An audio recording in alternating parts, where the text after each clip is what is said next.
Bago po tayo magpatuloy, hinihingi ko po ang inyong suporta sa ating channel.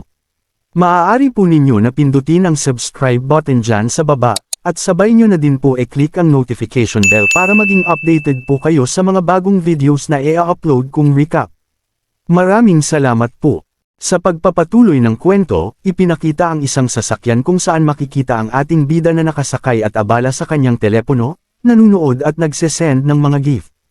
Nagsalita ang driver ng sasakyan at nagtanong sa ating bida, "Kapatid, mahilig ka rin bang manood ng live broadcasts? Aling platform ang pinapanood mo?" Sumagot naman ang ating bida, "Naghahanap lang ako ng mga gift." Sabi ng driver ng sasakyan, "Karaniwan akong nanunood sa Leopard's Teeth, pero tungkol ito kay Mr. Chen, hindi ba? Yung misteryosong mayaman na nagbigay na naman ng 300 milyon sa babae na si Cao Cao."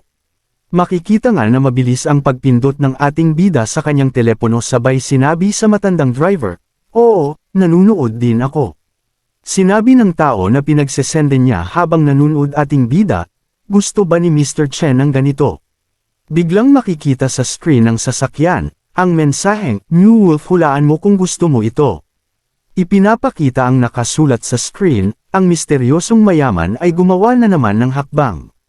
Makikita ang pangalan ng ating bida sa screen, "Too poor to have money left" sa live broadcast, nagbigay ng 100 milyon sa babaeng anchor sa Do You Live. Sa isip ng driver habang binabasa ang nasa screen, "Too poor to have money left", tumakbo pa para maglaro sa duyo.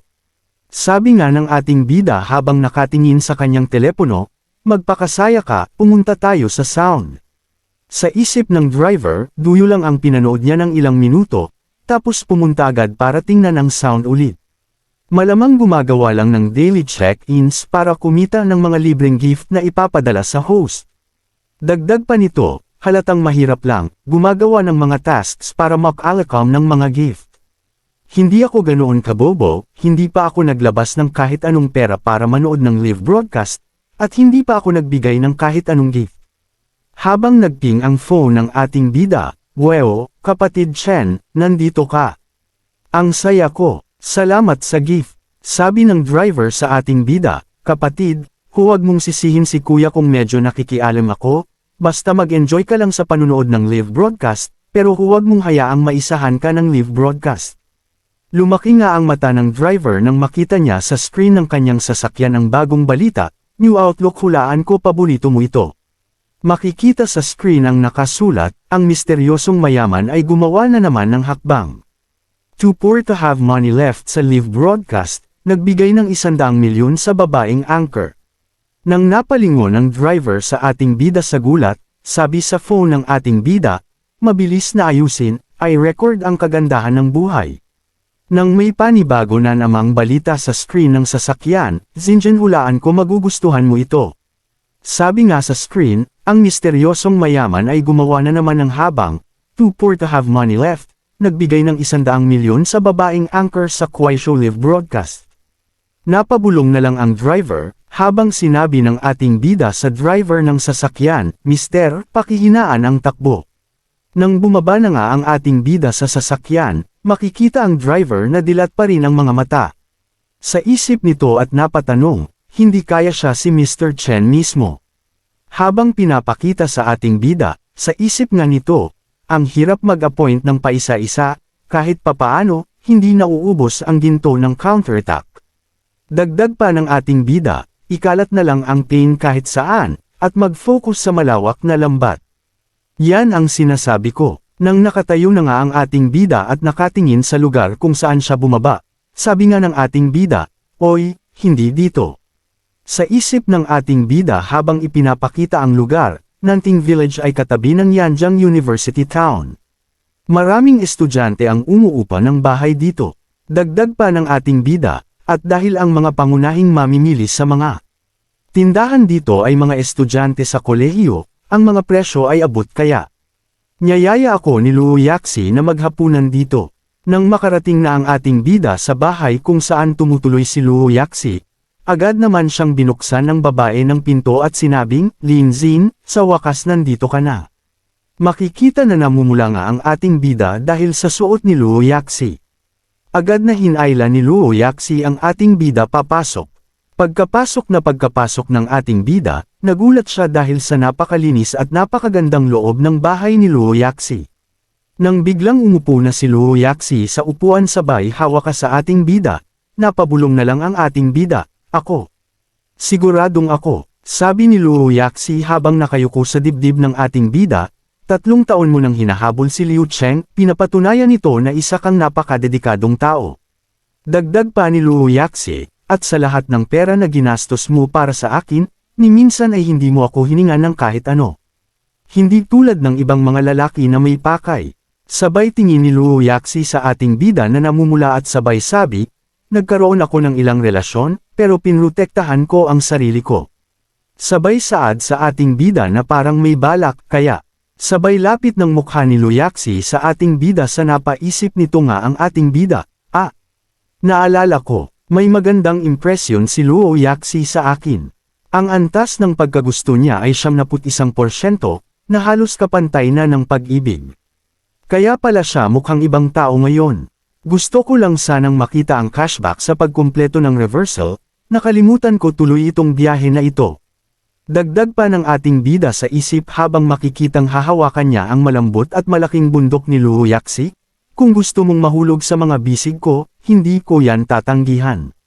Ako pa ba, isang malaking lalaki, ang matatakot mawalan ng pera? Makikita nga sa reaksyon ni Luo Yaxi ang saya habang ginagawa ng ating bida ang gusto niyang gawin sa kanya, napasaad nang lang si Luo Yaxi ng, Ops. Alam niyo na yan mga bossing. Magpatuloy tayo sa kwento. Sabay sabi ng ating bida sa babae habang namamula, pasensya na kung medyo nasobrahan. Sagot ni Luo Yaxi habang may kakaibang ekspresyon sa mukha na nasisiyahan at namamula sa ginagawa ng ating bida, sabihin na nating ayos lang. Dagdag pa nito sa ating bida, gawin mo ang gusto mo. Makikita nga na nakahiga na si Luo Yaxi sa kama habang nakapatong ang ating bida at hinahalikan ang leeg ni Luo Yaxi. Sabi ng ating bida habang tumutulo ang pawis sa kanyang mukha at napatanong sa babae, ang iyong damit. Mayroon bang anuman? Sagot naman ni Luo Yaxi, sige, ikaw na ang maghubad. Nang malapit na sana sa exciting part, nang biglang may narinig ang dalawa sa labas ng bahay na nag-aaway, sabi nga nito, Nana. Nagkamali ako, huwag kang umalis, pwede ba? Nana, makikita nga sa mukha ng ating bida ang gulat at naisip, boses ni Joe Tong Yun Dali-daling tinignan nga ito ng ating bida sa bintana. Makikita na ito pala ay isa sa mga kaibigan niya na kasama niya sa dorm. Sabi nga ng kaibigan ng ating bida sa labas habang sinusundan ng isang babae, Nana, huwag kang umalis. Nagkamali talaga ako, sabi ng ating bida, talaga, si Joe Tung nga. Makikita nga na sinampal ng babae kaibigan ng ating bida, kasabay nito ang pagtalsak ng kanyang salamin.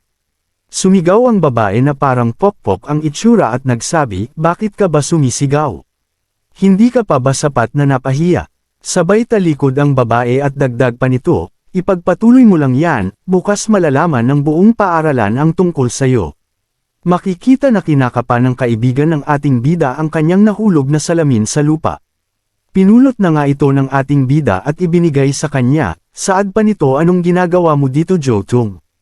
Saad nga ng kaibigan niya habang tinatawag ang pangalan niya, Linzin. Nang maisuot na ng kanyang kaibigan ang salamin, sagot nga nito sa itong bida, alam mo naman yan di ba Linzin? Si Nana, nagmahalan kami ng kalahating taon, nang di na nga matuloy ang sinasabi nito, biglang lumaki ang mga mata niya nang makita si Luo Yaxi na kasama ng ating bida. Saad nga ng ating bida sa kaibigan niya, inimbitahan niya ako para maghapunan. Ituloy mo na lang ang kwento mo. Habang ang kaibigan niya ay napahinto na lang at nasabi, oh.